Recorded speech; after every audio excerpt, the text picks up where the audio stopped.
The film begins. Valerie is someone who is a very good motivational speaker and is famous all over the world. Everyone gets hope from her words and no one knows what suffering she is going through. Every night she has terrifying dreams as if someone is pulling her into the water. The reason for all this has not been understood to this day.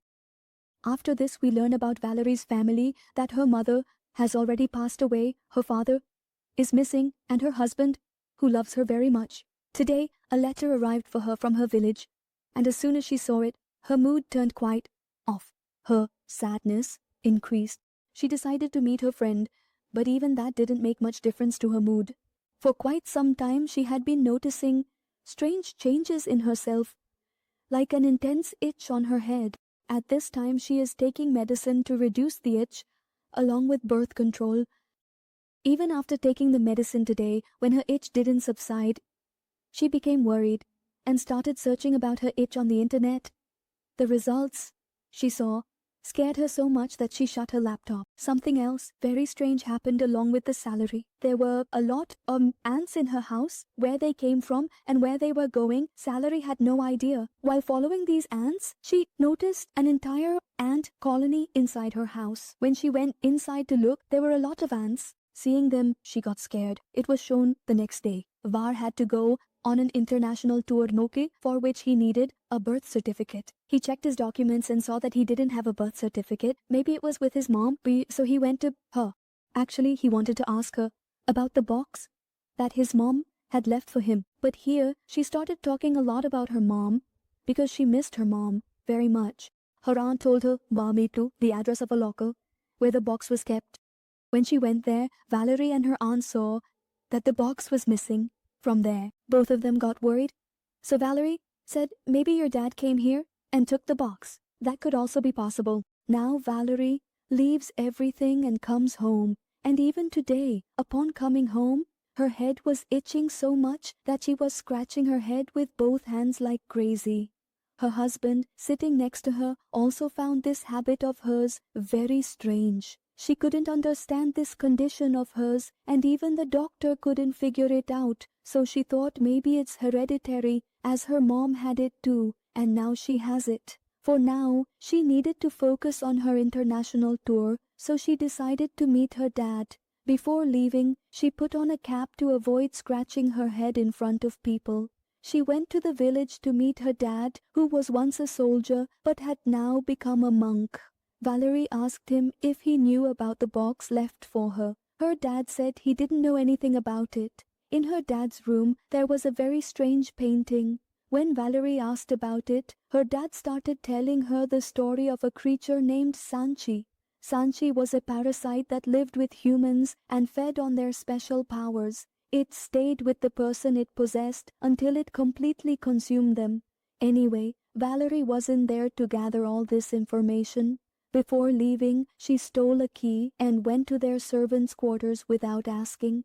There, she didn't find the box her mom had left for her, but she did find her birth certificate. As she was about to leave, she heard the sound of a child crying in the warehouse and felt as if the child was drowning in water. She followed the sound to a storeroom. Inside the storeroom, there were many chains laid out. When she tried to look at them, she felt as if many evil souls were about to grab her. She felt many hands on her shoulders. Before she could scream, she turned around and saw it was the guard there. This was when the hallucinations started. Valerie was now very confused and scared. What happened to her today had never happened before. She started looking at what she had taken from her dad's locker. It contained old family pictures, including those of her dad and mom from the time when her dad was a soldier and her mom was a very beautiful woman. Seeing all this, Valerie realized that she never knew how her mom had died. In these pictures, Valerie notices on her mom's hand a similar allergy mark that she had seen on the internet while searching for her allergy, and from here, she confirmed that the illness she has these days was also with her mom before, and it is related to her mom in the same way. Vali's illness had made her very irritable, to the extent that she no longer behaved well with her husband, Ruby. She remained very irritable. Today, she had decided that tonight she wouldn't harm herself, so she wore gloves on her hands and tied them up before sleeping. In the morning, she woke up with a very bad jolt. She saw that the gloves were no longer on her hands and she had scratched her scalp so much that it was severely injured and bleeding profusely. Seeing this, she got scared. She takes this picture of her mom, Erika, which showed her allergy to her aunt. Seeing it, the aunt becomes sad and tells Valerie that perhaps there was some gas or alcohol involved with your mom, which is why she died. I tried very hard to save her, but it was of no use. Valerie asked what Dad did about everything, but they didn't tell her anything about Dad, only advised her to stay away from him. A little while later, Valerie had to go for a photo shoot where there were heavy lights along with her shadow. She sees that someone else is standing with her shadow, which frightens her terribly. But she didn't let anyone there see her feelings. She came home, and even while standing, she was still thinking about it. She scratched her head so much that it started bleeding. And even Bea noticed this blood. She lied to Robin saying that nothing was wrong, making up an excuse for the injury, the skin. And as soon as the medicine cabinet was opened, her husband saw her birth control pills, which immediately started a fight. Valerie was also angry. She was struggling with herself, and in this state, she decided, fine, it's better if you stay away from him. And that's how it started. Valerie was staying alone in her room. She had decided that she wouldn't lose her mind every night, so she tied her hands before sleeping at night. But when she woke up in the morning, she was troubled because her hands were untied, and she had, once again, drawn blood from her scalp. She now understood that whatever was happening to her involved some other entity because she couldn't untie her hands by herself. It was confirmed that someone else had untied her hands during the night. Upon waking, Barry notices a lot of ants in her house again. She becomes worried and follows the ants to their home. She wanted to see what these ants were up to, so she started breaking the wall of her house. And just then, there was a knock on her door. She saw that her brother had come to her door, and he was very worried about Valerie. He said that since you weren't answering my calls, I came here out of concern. He wanted to tell Valerie something. He starts talking about Valerie's mom. He explains that Valerie, your mom was a very good person, and today I will tell you how she died. Years ago, I was a soldier, and I killed an enemy soldier. She was a girl, and somehow, whatever power she had transferred to me after her death, and because of me, it got connected to your mom. Later, I found out that she was a senshi, and when I learned about it, I tried very hard to free your mom from that senshi parasite, but I failed. Then you were born, and that senshi parasite transferred into you, and I know it with you. These days, very strange things are happening. Behind all of this is the senshi. The diet of Valerie knew that after learning all these things, Valerie would react very strongly. That's why they mixed sleeping pills in her tea, which made her fall asleep right there. And when she woke up, she immediately remembered everything and started searching about her mom's death. She finds a lot of newspaper clippings and things in her own house, which clearly stated that it wasn't the diet, but actually her mom, who was murdered. Hearing this, she was shattered. Suddenly, it starts to rain. When Valerie goes upstairs to close the windows of her house, she sees the shadow of her mom outside the window. He remembers that day and everything that happened. The day his mom died, he saw that his mom was struggling and they were forcibly drowning her. And that's how his mom died. As soon as Valerie sees the face of her diet, she immediately goes to take revenge for her mom. Going to their house, he scatters everything and asks his dad, Why did you kill my mom? His dad says, I didn't kill your mom. I was trying to save her from that creature, but it was too strong, and I kept losing. Your mom was fighting that creature just like that, but he didn't believe their words. His diary revealed to him that your mom actually wanted to protect you from this creature, and in the process, she took her own life. But even after dying, she failed in her mission. She couldn't save you from that creature, and now that creature is with you, and it's very important for that creature to be destroyed to save your life. Now these things started to scare Vali, and she leaves him there and goes back home. The next day, she also had her seminar, the biggest seminar of her life, Nguyen International Big Tour. She didn't want to be made fun of in front of everyone. She started scratching her head in front of everyone. As the show began, there were a lot of people there, and it was very crowded. She called a girl onto the stage and began her speech, telling the people standing in front that until you don't disturb the real self within you, you can't do anything. While saying these things, she was unwillingly scratching her hair under her cap. At this time, while giving the speech, she saw another shadow standing behind her along with the shadow of the woman in the audience. Seeing this shadow, she gets scared because she knew it was just a doubt. Today, after seeing her and knowing the truth, she was deeply lost, to the point that she fell down, started writhing, scratching her head, and everyone went crazy seeing her in this condition. Not wanting to make a spectacle of herself in the gallery, she leaves the stage and runs to sit in her car. Even after eating, she kept scratching her head continuously. She scratched her head so much that a hole formed, into which she inserted her finger. Due to her finger touching it, her brain got damaged and she stopped understanding everything. She fainted right there, and at that time, Robbie was at Shukartal's house, who, seeing her terrible condition, took her to the hospital. Because she reached the hospital on time, Valerie's life was saved, but a big trouble still loomed over her. He was still with Barry, who was initially shown as dead in the hospital's dark environment. At this time, he was over Valerie, bothering her, but Valerie remained silent, not screaming. He was hitting Valerie on the head, causing her head to itch. But Valerie still didn't scratch her head because now she knows the truth. She is not afraid of it. She wants to confront it.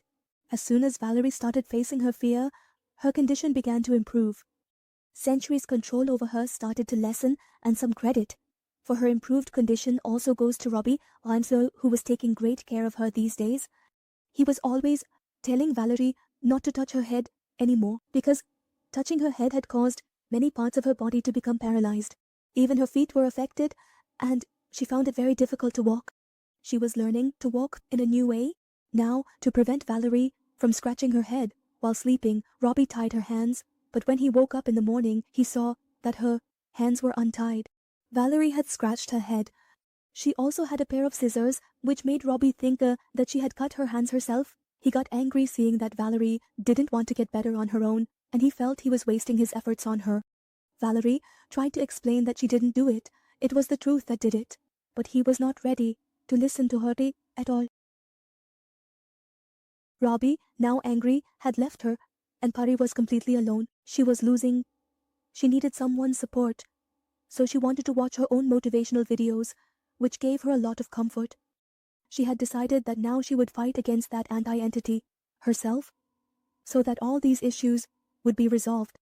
She put Robbie to sleep by giving him a sedative, and then went to her room where there were many mirrors. As soon as she arrived, she started shouting loudly, "Tell me, who are you? What do you want from me? Come in front of me." For a long time, no one appeared in front of her, but shortly after, a frightening hand emerged from a bottle and grabbed Valerie from behind. This hand actually belonged to Century. The anti-entity had finally appeared before her. Coming forward, it said to Valerie in a terrifying voice, "I will not let you go." He had grabbed Valerie and placed a knife on her neck. Valerie was terrified and screamed loudly, which also brought Robbie to his senses, and he found himself tied to a chair. He tries to free his hands and feet and calls out to Valerie. On the other hand, we see Valerie, who is now preparing to cut her hand so that she can never scratch her head again. She made a mark on her hand and placed it under a cutter. But how could any person inflict so much pain on themselves? Despite gathering courage several times, she couldn't cut her hand. But then, she musters the courage once and quickly comes in front of the machine, placing her hand under it, and suddenly runs the cutter over it. Blood slips from her hand and falls onto her face, and her hand, which was in a lot of pain, was bleeding profusely, which she tried to control by tying things around it. After crying, she wiped the blood from her face and decided that she would now ruin her other hand. Valerie was just thinking this when suddenly Sancha appeared behind her and grabbed her from behind, but this time Valerie was not afraid of her doing so. He tried to scare her by saying, "I will eat you. I will drink every drop buddy of your blood." Valerie keeps him engaged in conversation and suddenly puts his hand under the same cutter with which she was planning to cut her other hand. Hearing such noises coming from here, Robbie was getting worried. Here Valerie was in the mood to fight Sanchi completely. After cutting the hand, she picked up the machine and started attacking Sanchi with it. She thought that by doing this, Sanchi would die, but that didn't happen. The parts of Sanchi that she had cut began to regenerate, meaning they started to grow back. And now when Valerie sees all this, she really starts to get scared and begins to prepare to escape from here. She was trying to escape from there to get away from me when Sanchi came over her and said, "Now I won't let you go." So Valerie said to him, "Now no one will survive." Saying this, she dragged herself into the water and jumped in. As soon as Valerie jumped into the water, Sanchi also jumped in with her. But the water was his biggest enemy. He started finding oil in the water, and Valerie tried to stop him by holding his hand, and today he understood why his mom had jumped into the water a few days ago. She had jumped in to kill that same Sanchi, and his mom's murder had nothing to do with his fear. His mom's death was caused by someone like Sanchi. Her death was not a murder. It is shown here that Ruby somehow frees himself and gets out only to find Valerie drowning in the water, and he quickly jumps in to rescue her. As he pulls her out, we see a small black child in his hand. This was a small variant of Sanchi. This means that C had become weak, and after being kept in the water for a short while, it dissolves and disappears in the water. In the post-credit scene of the story, we see Valerie, who has a baby. It is shown that her severed hand had been reattached, and she was very happy with her baby. While she was feeding her son, a small mark is shown on her son's face for a moment, which leaves us with the question of whether Sanchi is truly finished or not. And with this, the movie ends here.